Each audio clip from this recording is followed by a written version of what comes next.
il y a les réseaux sociaux et les sites de musique en particulier qui sont de plus en plus alimentés par le contenu généré par IA. On avait parlé cet été d'un groupe, c'est The Velvet Sundown, qui avait cumulé plus d'1 million d'auditeurs mensuels sur Spotify.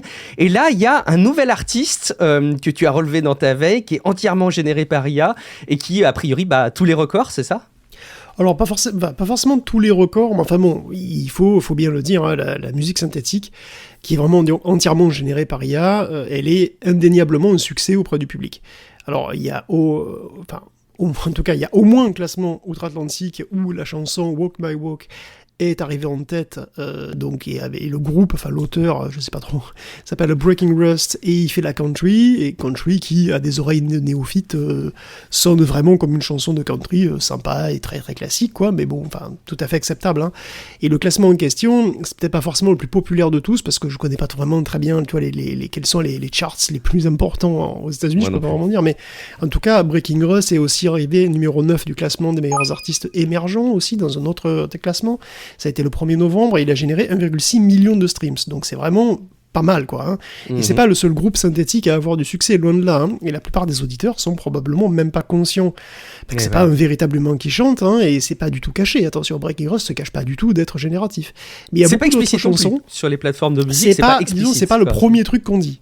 Voilà. C'est pas le premier truc qu'ils disent. Mais en fait, c'est pas très difficile de voir que en fait, c'est génératif. Et il a plein d'autres chansons qui sont aussi fort appréciées, et les commentaires montrent que clairement, tout le monde n'est pas au courant de la nature du truc. Ou alors, ils s'en foutent. Enfin, en tout cas, aujourd'hui, c'est fini. Hein. La musique synthétique, de toute façon, n'est plus discernable de la musique naturelle, de la musique bio. Hein, c'est fini.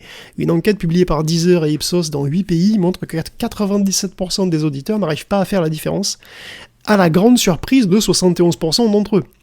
On y apprend que presque les 3/4 des gens veulent que la musique IA soit clairement identifiée, pour pouvoir l'éviter d'ailleurs, entre 40 et 45% des cas, c'est même carrément pour l'éviter, pour la filtrer, ce qui veut aussi dire qu'il y a quand même une grosse moitié des répondants qui seraient tout à fait prêts à écouter de la musique synthétique si elle leur est agréable.